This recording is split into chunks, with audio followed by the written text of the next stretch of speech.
Welcome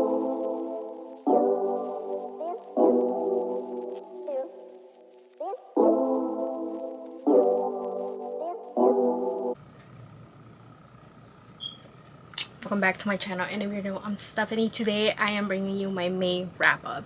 So if you're a subscriber, you know that I this year have been doing like a monthly TBR, which I post here, and it's either like an individual video or it's included in my reset with me vlog for the new month, if that makes sense. So I didn't do that for May because by the time you guys are watching this, I'm in Europe, and it's gonna be my first Europe trip of the year because I'm going later on in the year as well. And if you've been with me for a really long time now, you know that I went last year and I was there for 30 days. And yeah, but I wanted to film this, and I also didn't know exactly how many books I was going to be able to read before my trip, so I didn't do a TBR for that reason. But I did end up reading quite a few books. So if you guys are interested in seeing what books I read, obviously just continue to watch. Remember to like, comment, subscribe for more videos, and let's get straight into it whenever I do one of these videos. But I own 99% of these books.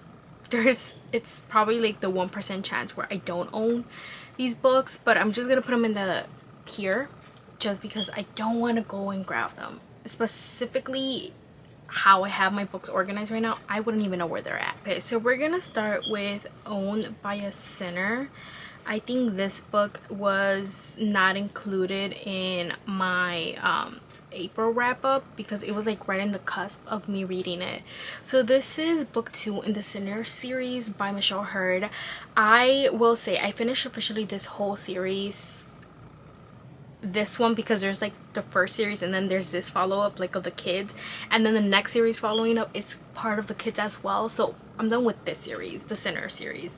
We have Liam and we have Kiara. Kiara is actually the daughter of one of Liam's right-hand man, and he has kept his daughter pretty much hidden her whole life, and she ends up getting this job at his office. This is that he cleans his money with. She doesn't know that her dad is in the mafia, and immediately the guy, like, he kind of takes an interest to her. But here's the thing, his brother, he's actually stepbrother, is kind of abusing her, and it comes into the light and he pretty much saves her, and then it's their relationship. This was mafia, but it didn't.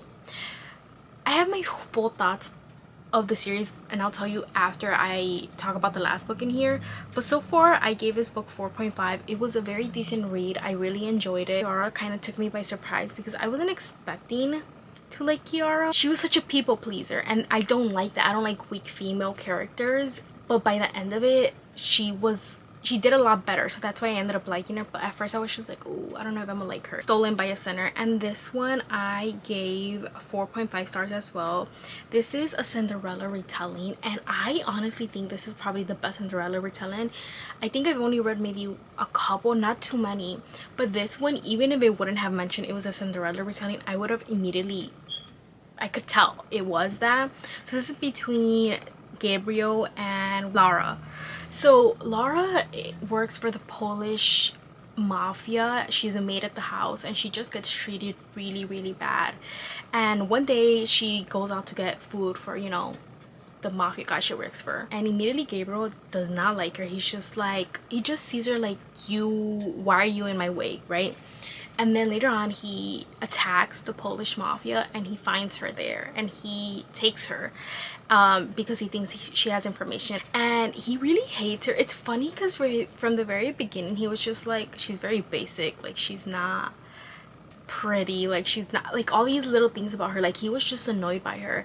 And I think I really love this book because it was kind of like a slow burn. Like you could tell she was so innocent and she just needed to grow into herself, but at the same time we saw how his feelings morphed. And this one honestly felt more of a, not so much looks, like attraction as in looks, but more like from the heart. Like you could tell he started caring for her, and based on that he grew a relationship with her. And I really enjoy that because we don't see that often, especially with the Booktalk having a huge impact in books. A lot of the books are just marketed because of the spice, and this one, don't get me wrong, there was spice and it was good, but I just really liked how it wasn't so focused on her looks. It was just more of her, like who she was.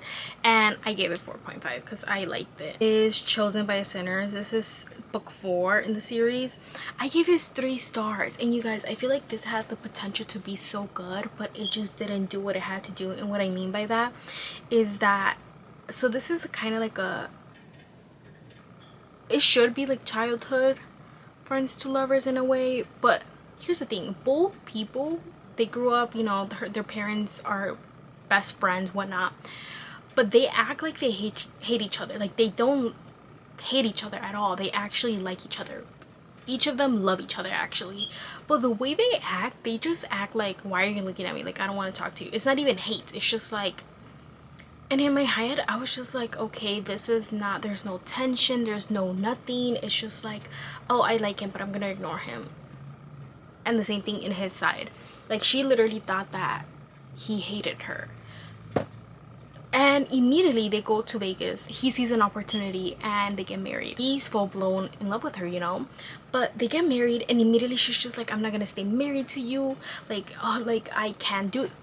Girl, didn't you say you like him, that you love him? Wouldn't you use this opportunity? I don't know. And this is another thing, the author tried making her seem like a really like badass female character, and to me it just came off like trying too hard. It didn't make sense. Like, it could have been so good, but like the potential, there should have been so much tension, so much whatnot. The actual marriage should have been halfway in the book, and even then it should have been building up, but it just felt like it just jumped, and I didn't care. Captured by a Sinner, which I just finished. I gave this 4.5, guys. I really like this. We have Victor and Rose, and I was so excited because throughout all of this, I think it happened in book 1 where we see he kidnapped her.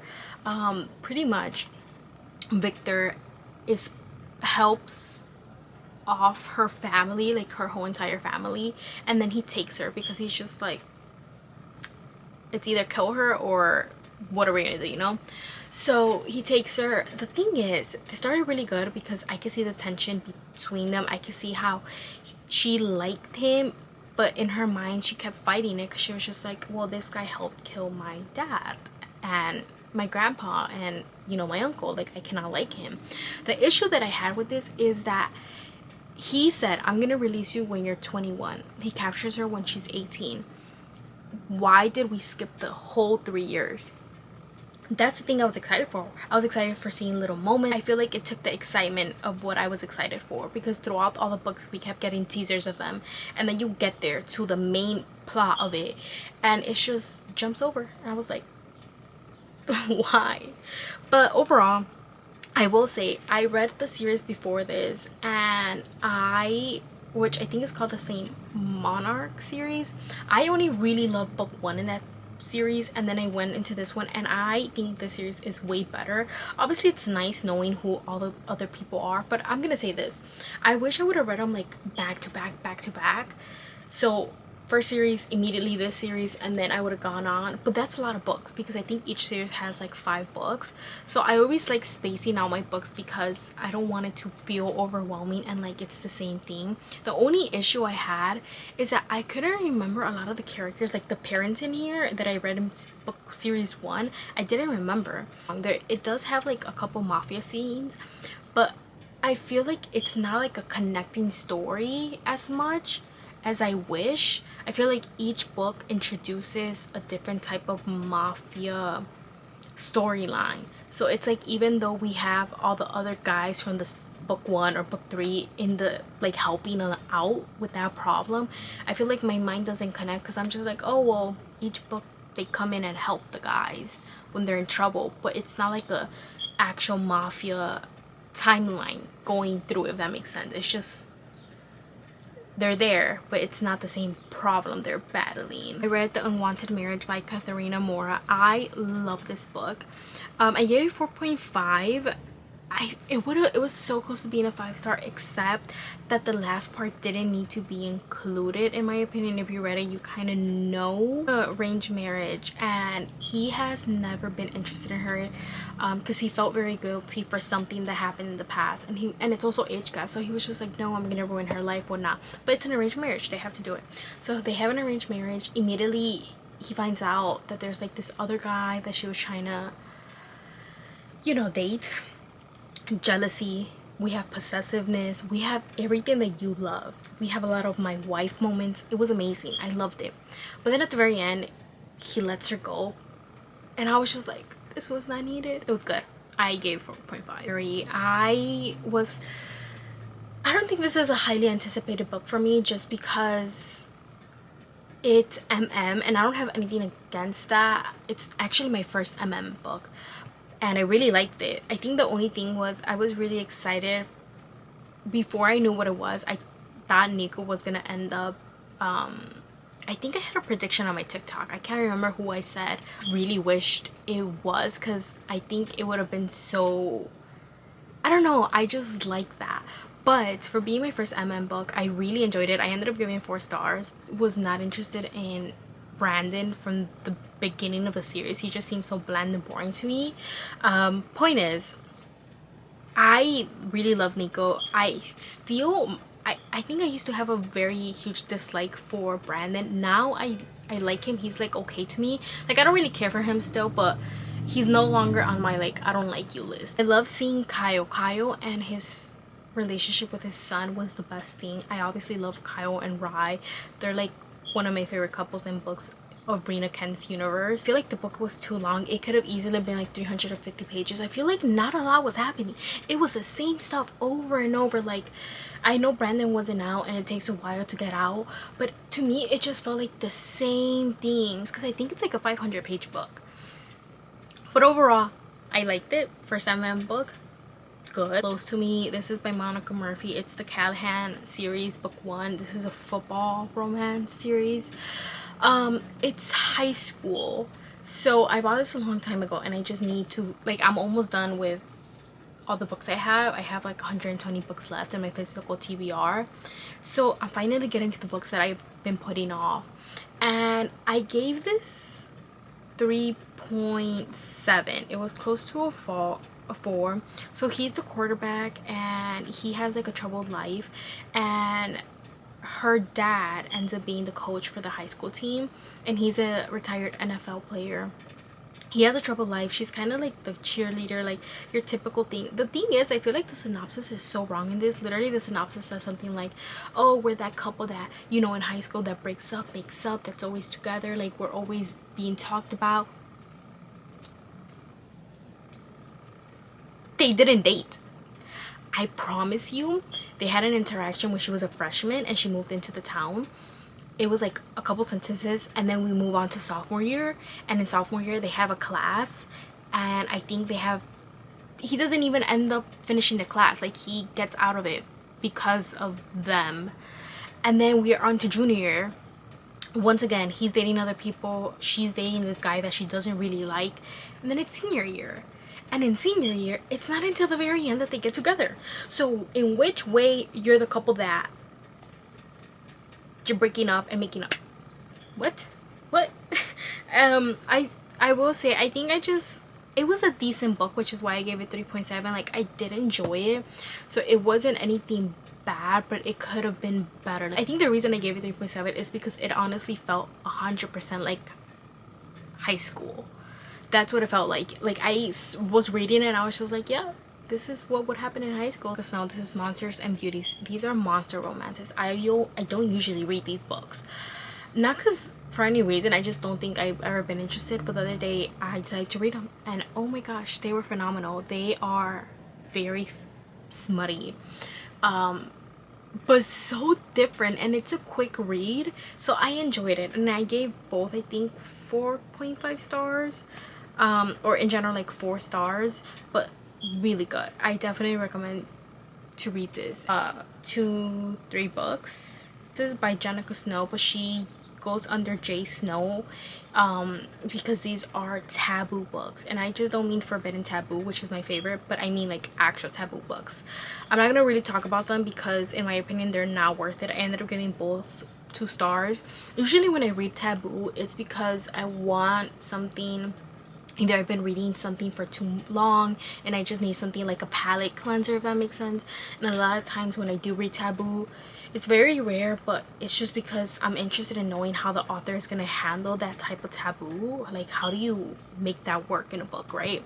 And I just think Jenica or Jay Snow didn't do a good job. It just felt like it was pure for the smut, and not that I guess that's a bad thing, but to me, if you're writing taboo and you can't make it work, like explain it for me to be like, wow, I get it, you know, like that's not right in the real world, but I kind of get it, I think it works for this book, then I will be like, okay, that's good, like I'll give it like a 3-4 star. But these are just not worth it, and it is their Dirty Girl and His for the Taking. His for the Taking was just unhinged. It was not even in a good way. It was just bad. And He's So Rough. That's the other one I read as well. From Fiona Cole. This series, I don't know what it's called, but there's like Blame It on the Tequila, Blame It on the Champagne, Blame It on the Vodka. I read the other ones already. This one was the last one, and this one is kind of forbidden. So it's step siblings, not really. When they were younger they were step siblings, and then it's second chance romance as well. It's a rock star romance. Listen, I gave this 3 because it started off decent. It doesn't really have the forbidden aspect to me, because I feel like when they're step siblings, they're truly just best friends. Obviously they feel more for each other, but they don't ever take it anywhere there except for like a kiss. My issue with it, everything just felt so like I didn't have emotions reading this, and I feel like that shows it lacks something. So I couldn't understand, like I didn't know what happened to her. Everyone knew in the book except the reader, and that bothers me, because it's just like, why am I waiting to the very last minute to find out this? Like, it doesn't make sense to me. It just, so he's a rock star, and she has an accident before he blows up and goes international, and he ends up leaving her. But here's the thing, Girly Pop literally told him, go, this is your chance, make it big, do it, just call me, you know. And he did, and along the way I think, you know, he got very busy, but it's not like he completely forgot about her, because he did go searching for her. And she's like this artist now. Honestly, her job title confused the heck out of me. She was everywhere. Apparently she had millions of followers on Instagram for posting pictures. I don't know, it was confusing, and I was just like, okay, interesting. And people kept calling her an influencer. She was like, I'm not an whatever. She also apparently writes music for artists, I don't know, which is how she ends up back with the band, with the rock star, because she gets contracted and they go and then they're on tour together, I guess. My issue is, listen, I am not a reverse harem, is that how you say it, girly. I can't do sharing. I can't do it. I like my man possessive, who will touch her and I will don't do it. If you want your life, don't do it. I need my man just completely obsessed. That you would, why would he want that, you know? And this, not only does he let, it's not a reverse harem, by the way, but he lets her make out with all of his band members. Excuse me.